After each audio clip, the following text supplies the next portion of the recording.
Steve, we're going to spend some time talking about rare items up for bid today on the podcast. I am wearing the rarest of items of all, though, and I just wanted to brag about that at the top of the show. Is that okay? Yeah, let's hear about it. Okay, so I went to a very legitimate website on the internet that I may or may not have gotten scammed from before.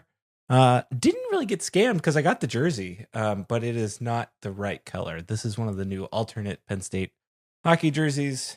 If you're watching on YouTube, watch on YouTube. Problem is, if you know Penn State hockey, the jersey's supposed to be white and it's gray.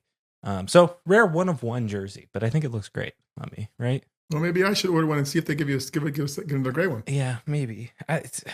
Maybe do a size down. I did a large. I should have done a medium. I don't know why I did a large. Okay. So a little lost in translation action. Yeah, maybe that's what it was. You're not protesting. You're still wearing it. I'm gonna wear it. Yeah, it's nice. It's okay. It's good. It looks great on me. Okay. It's good quality. It's just gray, not white. Okay. So, anyways, this is the Stuff Summer Says podcast with Steve. We're going to make this episode pretty much about the entirety of the Blue-White game. Well, no, the entirety of this episode will be about the Blue-White game, I guess is the correct way to say that today. Kind of a couple different topics that we want to talk about. We're maybe talk about spring games macro and then spring games micro. Does that work? Good econ lesson? Sounds like science, but that's fine. Okay. As long as it doesn't become science, that's good. And I've got this week's Old Guy Young Guy brought to you by the grocery store. That's all. All right. Great. So, all right. First topic of the day. I guess let's start here. I think this is a good place to start writ large if we're going to have a conversation about spring games. Of course, Penn State's spring game, the Blue-White game, is this Saturday. But for, it looks like a pretty decent handful of other schools around the country, they are not having spring games. Now, that is kind of an interesting part of Penn State versus a lot of other schools. Is the Blue-White game at Penn State is a big annual event. If you're listening to this podcast, you know that. You're very well aware of that. At least it's grown into that, particularly I would say the last 15, 20 years. Would you agree on that timeline? Because there was a time it was kind of a smaller event too. Yeah, but I feel like it was big when I was in school. Okay. That's more than 20 years ago. So, I mean, it was... It's always been an event, I guess. Yeah. It was one of the big spring weekends. I mean, it was one of the 2 or 3 big spring weekends. Right. And so now, I think as we move into, I don't know if it's NIL, and I think we can debate that. NIL, just kind of the, for lack of a better term, dumbassery that is college coaching and the worrying about espionage. I think that is major part of this. The transfer portal is a part of this. We are seeing fewer and fewer schools do a quote unquote traditional spring game, and even we don't know the exact format of Penn State's spring game this year, but James Franklin has kind of already promised that it will be different. But I have an article here. Nebraska, BYU, Michigan State's doing something different. Iowa's not going to do something different. Really, this all started with the Matt Rule Nebraska conversation, but I guess let's start there, and I'm going to ask you a question because I don't know how I feel about it. Is the spring game dying?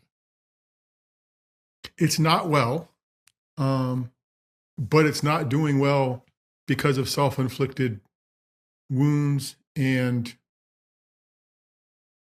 I don't know home medicine. Like I guess to beat that analogy to death.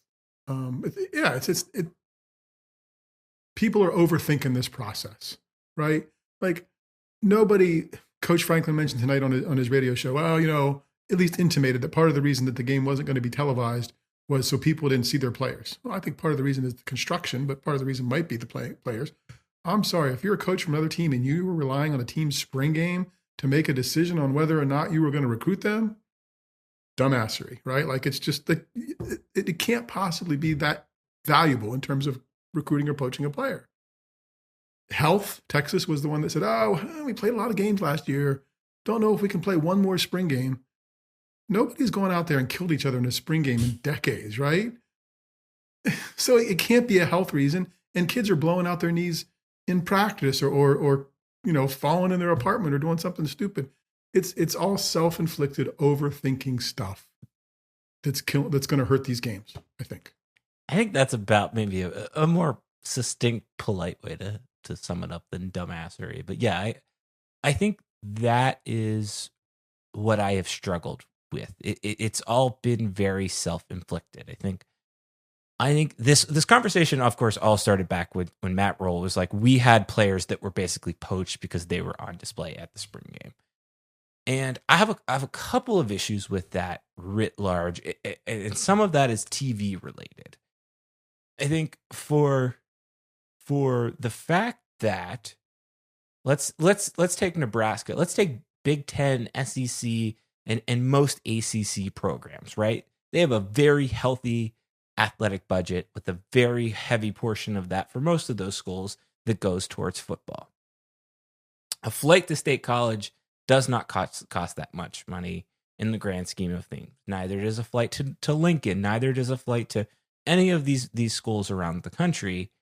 And for those teams and those programs that quote unquote were scouting and stealing players off of TV broadcasts, by having the game open to the public for free, anybody can go to it. So it doesn't make sense to be weird or anxious about the espionage, because there are easy workarounds to it. And I think that is the one big issue I have with it. I do sympathize with the Texas idea in the sense that Texas was like, yes, we played 15, 16 games, as many games as Penn State played last season effectively. We're going to change our program and our system to it.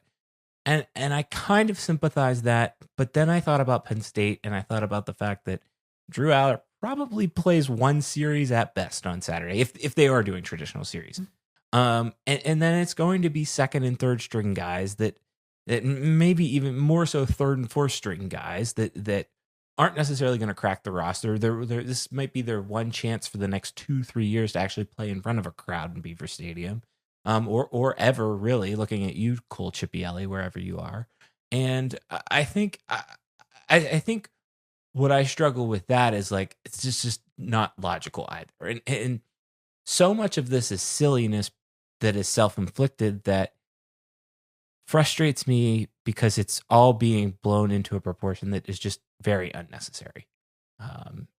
And you're telling me that, and the injury thing is the other thing to it. Like, you're telling me that you're not scrimmaging in practice? Like, what are you doing in those practices then? It would be the other aspect. And I just think it's all general silliness that I thought Penn State was going to avoid, but I think in particular with the TV thing, and I think this is what I'm going to write about this week, like, it just feels silly to be anxious about that when the event is free and anybody can put on some Penn State gear and walk in and take some pictures and maybe record things, Well, there you go. Like, if Connor Stallions, right, at Michigan, if dude could figure out how to steal signs during the regular season all over the country, coaching staffs that have grown with analysts and GAs and whatever else can't figure out how to get somebody to an opposing stadium to watch a game that's free or maybe $5. Come on. Like, the whole poaching players thing is just a horrible excuse that just doesn't make sense. And the injuries don't make sense either. Coach Franklin tonight on his radio show, we practice hard. Unlike some programs, we're traditional in our approach. We practice hard every time we have a chance. All right, well, A, I'd like to know the programs that are going soft in practice. But B, if you're going hard in practice, okay, then that kid could twist the knee, turn out something, slip and fall in Holuba Hall or the grass field or someplace else just as easily as they could on Saturday in front of 30,000 people or whatever show up. I just think you can have a game, and Penn State has had them, with different scoring rules, with different approaches. Heck, you could do 7-on-7 if you want and call it a blue-white game. Although I still don't think that saves you the injury thing, and then it's not a real practice, right? So then you're giving up that for something that's not. I just think it's self-inflicted. They're overthinking some stuff. Nobody expects a full contact winner-take-all game, right? It is a goodwill event around a final practice of spring. And I think if programs go away from that goodwill event writ large, then that's going to be a loss for the sport, because it's getting more and more expensive for people to be connected, to feel connected, to feel like they have access. Because it feels like where this stuff's going to go is, hey, you want to give money to the NIL? Hey, you want to do whatever? You'll get to see and do and participate. And hey, you're bringing your kids up to say they've been to Beaver Stadium. Okay, sorry. I mean, it would be a shame if that's where we're at in 5 years or sooner. I do feel like, and Penn State is an example of this, because they have done this. Specifically, James Franklin has done this, and particularly with the number of changes he's had at offensive, defensive coordinator. I do feel like this silliness almost started relatively recently, maybe the last 5 years, 10 years, of not wanting to put anything on paper, right? Like not wanting to show new teams what your new coordinator is going to do. You're telling me that any of the teams that are playing Penn State early in the season, Oregon would be a good example of that. They're not going to go look at Jim Knowles' defense at some point at Ohio State, or they're not going to go look at Andy Kotelnicki's offense a few years ago at Kansas and see what they were doing. Like, I just think that adds to the silliness, and it feels like we've just snowballed deeper and deeper. The one that really was weird to me was USC said they're not going to do it because of a risk of injury and more important uses of financial reasons. And I think, yes, I understand that. I don't think Penn State makes money off the Blue-White game, or it's probably net even, like in the grand at scheme. best. I'm sure somebody could spin you. Yeah. Right. They may be giving this away and losing some money in some ways. But I do think the goodwill, as you put it, that is earned goes farther for the fan base and the community that is important to have. And I know we've harped on James Franklin here a little bit, but I will give him credit that he says we're never not going to do something in the spring. Like we're always going to, because it's the 8th home football weekend, ninth home football weekend, depending on if Penn State now hosts the spring game, but it's or the college football game, and it's guaranteed, and that's guaranteed money for all the shops, all the restaurants, all the little businesses downtown, even the big businesses downtown. Like they need that money. And I do appreciate that. And I think on these schools, particularly like Lincoln would be is a great example of a comparable size town to State College in some ways, of just like the absolute miss that is not doing one of these events, because the goodwill of it does go a long way, I think, most of all. Yes, but but I don't want to be told you're doing it just for me to keep I mean, I know that's the truth, right? But I don't be, well, we're just doing this because of goodwill. We're just doing this. There's value in it because it's the 15th practice. And somehow Penn State did this for, I don't know the math, 100 plus, whatever, 50 plus football seasons, right? Of actually having a spring game and spring events. And maybe there's some catastrophic injury that I'm overlooking. And I appreciate that because I'm just spouting off right now. But it's not like there's some big tradition of, oh my God, the Blue-White game and Blue-White weekend has been a horrible thing for the football program when they went at it. So I guess I appreciate it's going to veer a little bit differently, but I hope they don't lean into, well, yeah, we're doing this, but just for hotel rooms and just for whatever else. No, there's good for the football program too. Some of these players have never been in front of 30,000 people before. Right. Realistically, right? Some of them have never played against somebody there for 10 snaps or 20 snaps that matter. So there's value in it in a lot of ways. I just think as they go about, I mean, we're talking 90 minutes of football action that's going to happen on Saturday, probably tops. Right. I just find it's hard for me to fathom that that's really, aside from some spate of horrible injuries to starters, which they're not going to play, that can be a bad thing. Like I think it's a positive almost all the way down the line for football. I think you're driving over in the blue buses, right? Like not that long ago, it's like, well, at least we're getting practice driving over the blue buses. We're learning the routine. We're learning whatever. Okay, so don't go away from that. Do it all. Practice that stuff. Do that stuff. Make it part of it, right? And don't. You can dumb down some stuff without telling everybody you're dumbing it down. You can just do it and say, here's what we're presenting, without making people overthink the fact that, oh, they're taking something away from me in this. Don't tell them you're taking something away. Just do what you're going to do.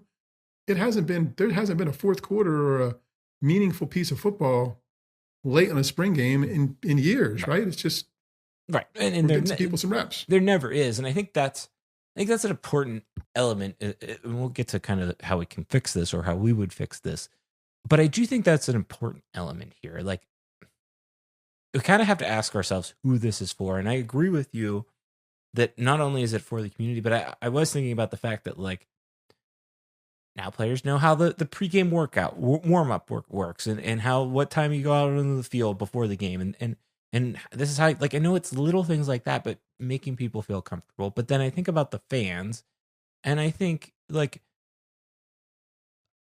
we always say this, like, and I think we've talked about this before. Like, I wonder what the percentage of people that are really plugged in and tuned in, and I think those people are the diehards that probably overthink the blue-white game in the sense of you're not going to learn anything from Saturday, like what happens. But I think it's like logically or financially or I don't know, like monetarily, I guess but is it not necessarily the word I'm looking for, but that's kind of what I'm thinking. I don't know if the blue-white game is worth it, quote unquote, that way, but spiritually, I guess would be the best way to say that. It is like there's such an importance to the tradition practically that I think moving away from ever period would be a bad idea. I don't think anybody, I actually remember when people, the first year that Bill O'Brien came to town, he brought the new alternate scoring system. It was Right. like 6 points for this and 3 points for a sack and whatever. And everybody like was all up in arms. Oh, what do you mean they're not going to play the blue-white game the way they always have? I thought that was actually more fun. And I think those types of things, like it didn't take away. We still got to watch football, see football be played, participated in. And I think that's an important part of it. But I also think executionally for players and staff, et cetera, it's also equally important a part of that. Yeah, I think there's value across the board. Yeah. Like I think it feels like the games as they've been known for years, or it might change, but I think significant change is not good. It's just not good for the vibe of the sport and the town and whatever else. It's just Yeah, it's tempting fate a little bit. So we said it's sick, I guess would be the way you put it. I think it's ill, not doing well. How do we fix it? What is the medicine? What would you do to make it better? I know that's a tough question because I don't know that I have an answer to it. Right, I'm going to speak out of both sides of my mouth. Right, like in one way, I'm going to say stop trying to fix it. Let it be. Pretend, play some football, play thud football or whatever you want to call. And I think that's what they're probably going to do for the first quarter. Go and hit, don't do full tackle stuff. I think don't overthink it. Right, like just do so. If you want to not return kicks, which nobody really does anymore, and not do some things, that's fine. Add in a skill competition or something, right? Like that stuff seems like it's easy to understand. Like add in but again, some receiver going against nobody could turn their ankle catching fly patterns or an out and up from a quarterback in some skill competition, right? So that's the other thing. Then you're asking them to do stuff that's not football related per se, right? And then maybe you're into it. Could you do an alumni flag football game or something as part of the, it's a doubleheader, it's a shortened football game and an alumni flag football game. Okay, people might bite on that.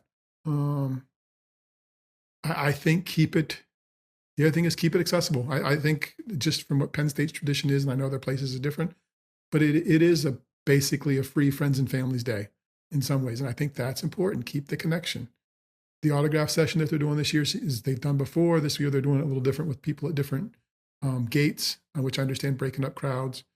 So I don't know that it'd make big changes. I think it would be more like, I guess old guy, just some old school medicine, just like keep it up. Just stop changes and try to keep it as normal as possible.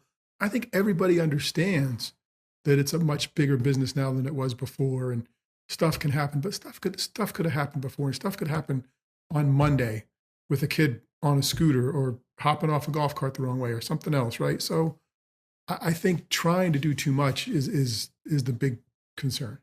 I think that's fair. And I think that's probably where I'm at with it too. Keep it authentic. I think keeping it accessible is my biggest thing. Particularly like, I guess it seems like Penn State's not going to schedule big non-conference games, but as you pointed out, this is one of the few games or one of the only opportunities of the year that is truly free. I'm sure the tickets for the Villanova or the Nevada game this season probably will be pretty cheap, but like to walk into Beaver Stadium, it is free. on Saturday, and I think that's a cool thing. And I think that shows the community-ness of it. And I think, again, like, if you want to charge me a little bit more for concessions or whatever, I'm fine with that. But I think keeping it authentic and keeping it not getting in your own way, I think, is probably to sum up this conversation. And I think that's what a lot of this whole conversation stems from. Overthinking and not getting in your own way. And I think if you can solve that, fix that, then I think we're in a better spot. If they want, we could do the stuff Summer says with Steve Hall of Fame inductions on Friday night before the game in the Jordan Center, right? Like, it could make that a big public event. I do think the Jordan Center the night before, right, for something could be, if they want to make it into more of a, because they got the Beaver Stadium run on Sunday, which is great, Special Olympics, and that's going to fit. I think the Jordan Center the night before, right, and expand the weekend somehow. Either be apart from the start type thing, or not be apart from the start. What was the football eve? Right. But they could even do it. Hey, they could even do a concert with somebody cool where they charge money. Like, go ahead, make that their money event, and do something else. Make football free. I don't think when the stadiums. I do think when the stadium's finished in a couple of years, they could do something the Friday night before. But then they wouldn't be able to do football Saturday because they'd be breaking down whatever else. So, but I think the Jordan Center makes a logical expansion to on either end, as kind of some shoulder programming on Saturday and Sunday they already have. So I think there's lots of, you got all these other sports, right? Again, whether it's, they did a skills competition with media. I guess that was OB, right? Or was that Franklin? I think it was Franklin. It was Franklin, yeah. Right? I mean, because that's when we were working on our media relationship and we were going to get the media out there. Yeah. But you could do that with wrestling alumni, or, I don't know. There's ways you could do things. What seems like... and still keep the football, the core. It seems like something is coming like that, because Happy Valley United sent a thing that you could, if you upgraded your membership this week, you could enter for a chance to catch punts, I guess, which I think is good. I want to recap all of your ideas, because you said flag football event, alumni flag football event, which I think that would be fantastic. And I think you have to invite Spice Adams. I think you make it like the Taco Bell celebrity softball game. You've Spice got Adams as your roving host or whatever else. Like, you get Katie Feeney, you get Laura Spencer, you get like that type of like a little bit. They would all say yes. Yes, and they would all absolutely say yes. I think that's a good one. I like the concert before. I think that would be a big one. I think a Friday night concert to welcome you back into town, because a lot of people, when they leave that last football weekend, they don't come back into town until Blue-White weekend. And next year, right? They do it next year on the Friday night beforehand, and that's the night that they announce the Beaver Stadium concert for the following year, right? Like, just in terms of whatever else, I mean. Yeah, sorry. Go ahead. I think that's good. I think both of those ideas are like genuinely like unique and fun ideas that would be neat to see. I think the third idea would be cool if we could have an official induction ceremony. We're a few years away from that, Steve. They'd probably give us a room in the basement of the IM building. We're not quite ready for the Jordan Center. We're in the Forum. We're going to be in the Forum. Okay. Forum's good. We can walk down that street. Okay. I don't know if there's air conditioning, though. So do a reception at the Creamery afterward. A little outdoor reception at the Creamery patio. We don't even have to book anything. We can just take over the Forum. And That's true. All right. We've talked about the spring game. We have fixed the spring game. Let's briefly go through. Let's do our due diligence. Talk about the weekend of events. Just some reminders, PSAs. $20 for parking. If you don't have a pass, you need your credit card. $60 for RV and $60 for bus. No game day traffic pattern. No TV, as we talked about. I think that's probably the most frustrating thing, because I won't be there on Saturday, so I won't be able to watch it. I have an idea on that later. I do think that the autograph session coming back is big. I think this is because I think it was gone last year and it is back this year.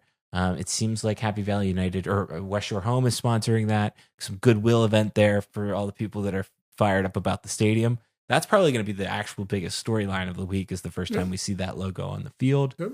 I think they get a West Shore Home poster to sign. Yeah. And nothing else. So Okay. Oh, yes. Players will only sign the specialty poster that is available courtesy of West Shore Home. No other items will be signed. I think it's a good idea. Like, keep the line moving, and like we don't need don't bring me 45-year-old men. Don't bring me your sweatshirt. Yep. We don't need that. I appreciate that. I think that's a good a good idea. No, I think the autograph session for a lot of people that was missing that event was not having that event was a big miss for Penn State. So I'm glad that's back. There's also going to be a national champions autograph session where you can get autographs with the wrestling team and the women's volleyball team, which I think is a great particularly for the women's volleyball team, get them out there and celebrate them a little bit more. Just because of when their national championship was, it kind of came at the holidays, so they didn't really get to like celebrate that as publicly per se. Steve's favorite, the block party, is back, and then the big one that we wanted to talk about briefly. Well, actually, let me hit on the other big event. Are you doing the fun run this year, the Beaver Stadium run? I have registered. He is registered. All right. I was registered last year, wasn't going to run, and then my daughter guilted me into it, and I about died. I think we're in the same situation this year, but even less ready to run. Okay. So it could be. All right. I have a couple students in class who said they were running. I said, well, you see me keeled over along the side of the road somewhere. If you could just kick me and make sure I'm breathing, that'd be great. Anybody and I know it's running, only a 5K, but yeah. Anybody running with Steve, please keep an eye on him. We need him for the podcast. No, I think that's also a big community event. Like that's become a big event for a lot of Penn Staters, and I think is a great event. The big other thing happening this weekend is a lot of Beaver Stadium memorabilia will go on sale or up for auction. There's an equipment sale, but then there's also a memorabilia auction, as they put it, running from 10 a.m. till Monday. You can purchase a lot of different stuff. It sounds like some bigger stuff, some littler stuff. I did see Happy Valley United is auctioning off a chair, and I don't know what it was up to, that is signed by Drew Aller from the presidential suite. I thought that was interesting. There was something else that was up for auction, and then you could spend $300 on a piece of metal from the pest box, it appears. And if any of you are spending $300 on a piece of metal, I will formally come to your house and smack you upside the head, because you should be donating that money elsewhere. How big is it? It did not look very big. It looked that big. Yeah, it'll be interesting for that piece. There's other stuff, right? Like that people are just going to jump on, right? Like, because it's, good for them. Would you buy, like, you have a man cave down there? Like, I wouldn't buy the press box thing. I would buy, I don't know, maybe there's some sign somewhere that makes sense that we walk, but our seats, well, we were on the west side when we first started, right? So if there was if they had the WG, like if they had one of those somewhere, I might bid on one of those, because that's where we started. That's where we watch most of the games with our kids. Okay. I think that's sweet. I like that. I would buy a bleacher if available, depending on the price, but I will look for a bleacher. Of course, I've long said that we still want a trough. If you know where any of those troughs are, a trough I would buy. Yeah, like 100%. Right. We will buy one of those troughs. I bet you they'll come up. I bet you they'll be in the auction. Okay. All right. So I guess I'd be disappointed in someone if they weren't. But then again, maybe somebody from OPP is like, oh yeah, that thing broke and we were moving it over here, and it's in their cabin up in Snowshoe. It's exactly what it is. That's exactly what it is. Okay. All right. Anything else we want to hit on there before we hit the last spring game topic? Let's hit the last spring game topic, but gently, because we don't want anybody to get hurt. Yeah, gently. Yeah, you were talking about scooter incidents, golf cart incidents, people falling in their room. I'm trying to think of anything that could possibly go wrong, right? Okay. Because it was 10 years ago, right? The NFL did this with the Pro Bowl when they first started changing it in Hawaii. They did like a flag football game on sand on the beach, and some Patriots running back injured his knee playing flag football on the beach out there, and then they went away from that and back to football. Or maybe it was a rookie game. They were trying to change what they were doing, and some guy got hurt in one of the things they were doing that seemed innocuous. So okay, all right. So what are the three things that you want to happen, all of which, or don't want to happen, which all sound like injury off weird circumstantial? No, the first one you already mentioned, so I'm probably stealing it from your list. Okay. The thing that I most want to see if I were in the stadium, which I'm probably not going to be, would be the West Shore Homes logo on the field. Okay. I think that's a good one. And I think that's the biggest. That is actually the biggest story, I think, of Blue-White game. Like there's nothing else interesting going to happen. Like, you're not going to learn anything about the team. And that is my number two, is like, I said three things you either don't want or do want, and I just don't want anybody to have any expectations, take any expectations away from the Blue-White game, because if you do, like, it's just it doesn't gel that way. There's a whole nother practice session in the spring or summer that will matter, and then you can start worrying about that in the basically three spring games that Penn State, well, 2 spring games between Nevada and Villanova that Penn State will play in the early part of the season. Right. So I think that's my one of my.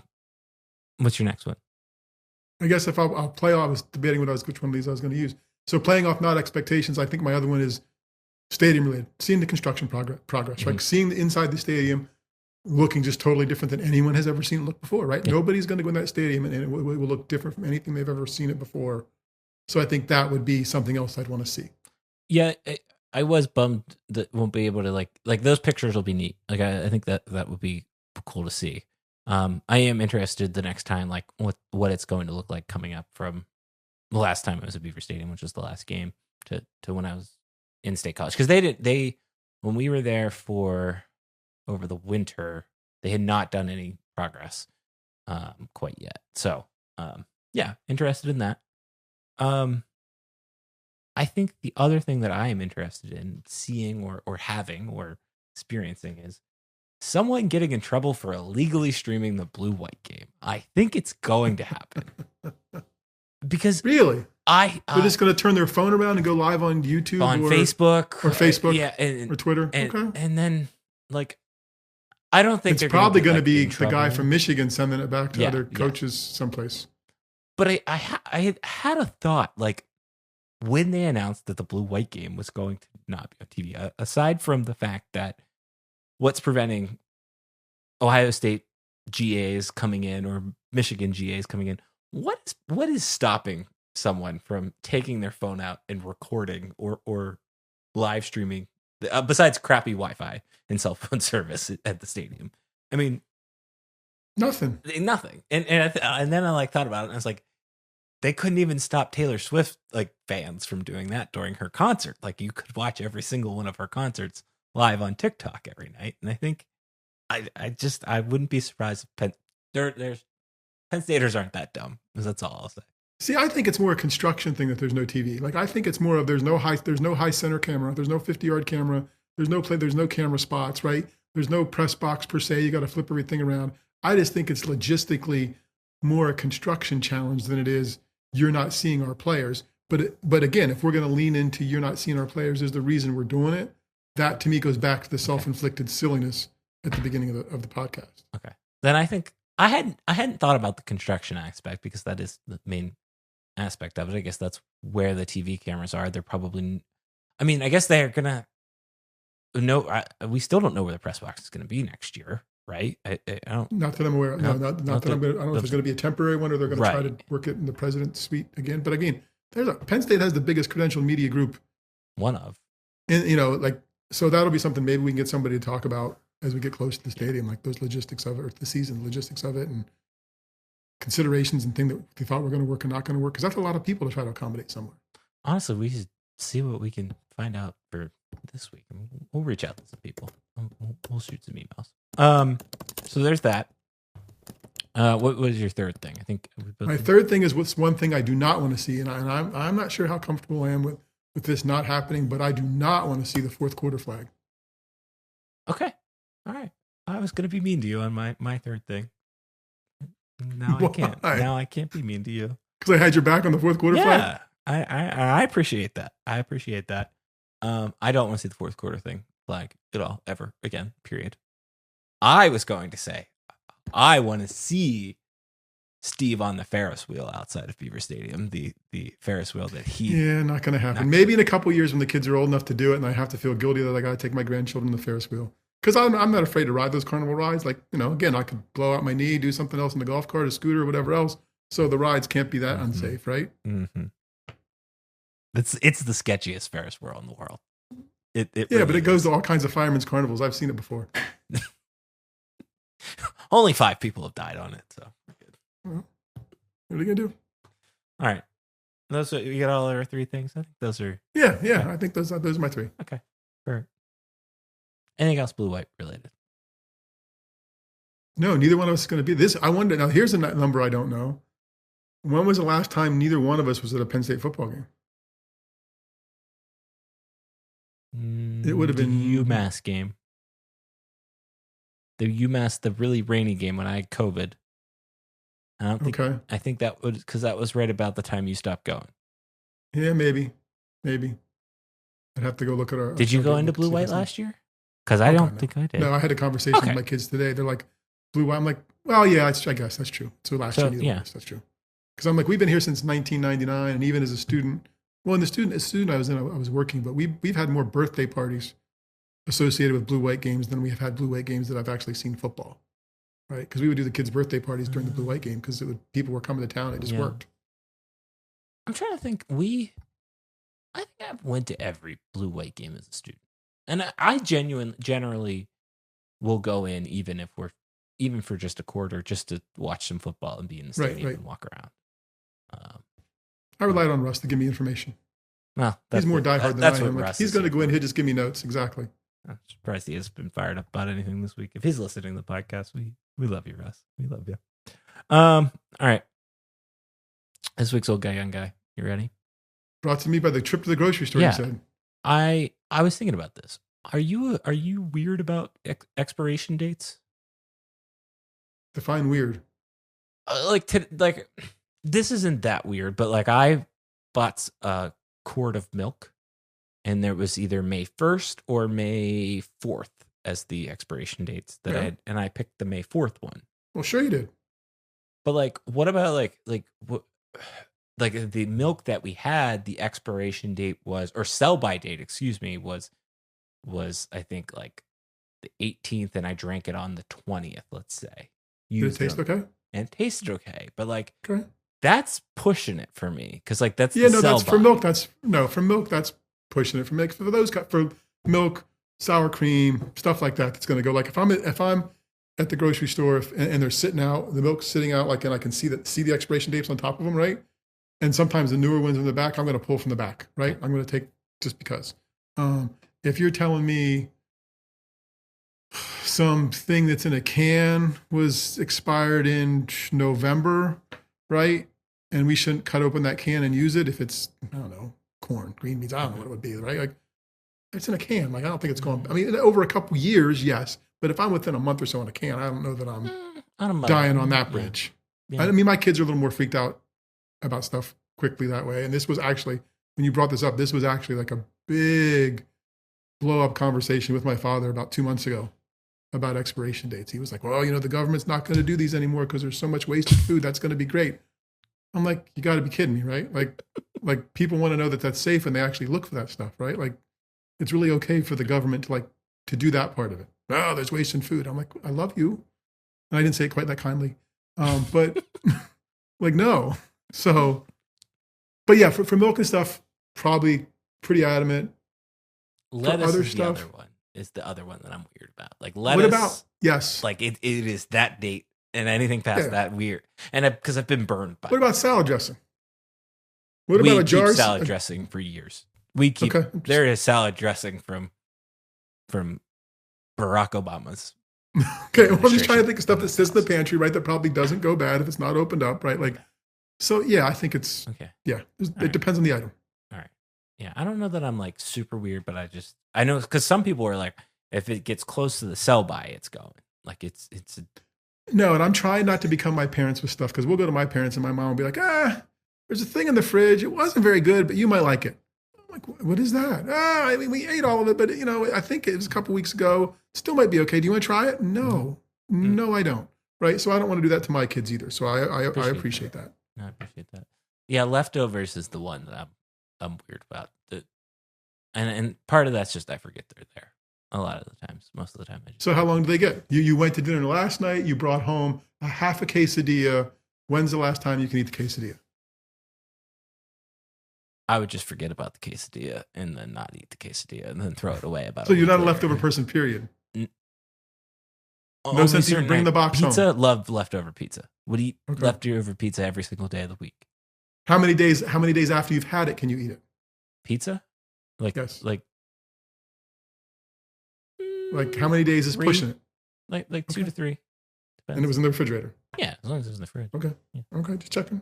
Depends on what's on it too. Like if it's got if it's got more organic matter on it per se, then no. But like if it's just pepperoni or cheese, then we're fine. We'll let that. I mean, that cheese is all processed like crazy, anyways. Okay, that's fair. All right. That's this week's podcast. I hope you enjoyed that podcast. I feel like we got everything. We had science, we had food, we had macro and micro, micro and organic matter. It does sound like a science. And we went from macro and micro to organic matter. Was bookended this thing. We had color talk. Stuff Summer says was science. This is warm. This jersey's warm. Is your air conditioner on yet? We turned ours on a little bit. No, huh? No. Windows open. It's like going to be 50 at night. This is great. No, you're down there in the south. We're down there in the south. I was in Altoona last weekend, and you guys are like a solid month behind us in terms of spring and everything. Yes, we are. Like I haven't mowed yet. How many times have you mowed? I haven't mowed yet. 3. Yeah, I'm behind. Probably should have done it today, but I had stuff, so tomorrow to get done. But yeah. Okay. All right. Anyways, that's this week's podcast. Let us know how many times you've mowed. Not depth charts, because we don't do depth charts for the spring game. The roster, which is printable, and then you can also save it as an image to your phone, but it is not in phone format because it does not fit in phone format, because there's just too many names. Mm-hmm. That is all on the blog already. Steve wrote something today about some of the spring changes in the sports media, college football media landscape. I enjoyed reading that. I will have a game preview, probably somewhat of what we talked about here. I think will be the gist of that, and that will be traditionally on Thursday. I don't know that we will have a recap per se. Maybe we can talk to some people on the ground or whatever there. But yeah. Sounds like we're covering a war. Yeah. I'll talk to some people on the ground in University Park. Yeah. Hey, appreciate you getting the dateline right there, Steve. So that'll be the general flow of this week, and then we'll do the podcast next week. And you know what we are approaching on that I'm going to remind you of now on air? We are getting close to doing our annual guessing kick times, because that's a big article for us, because upfronts are going to be the week that I'm away, so we need to do it a little bit sooner this year. So that's coming. All of that can be found on stuffsummersays.com. On that website, there's a section called With Steve. We have emails. Mine's Darian at stuffsummersays.com. Steve's is Steve at stuffsummersays.com. Thumbs up, 5 stars. Please like and subscribe. Appreciate that. Lastly, you can find me on the internet at Stuff Summer Says. You can find Steve at Steve Samsel. See ya. Bye.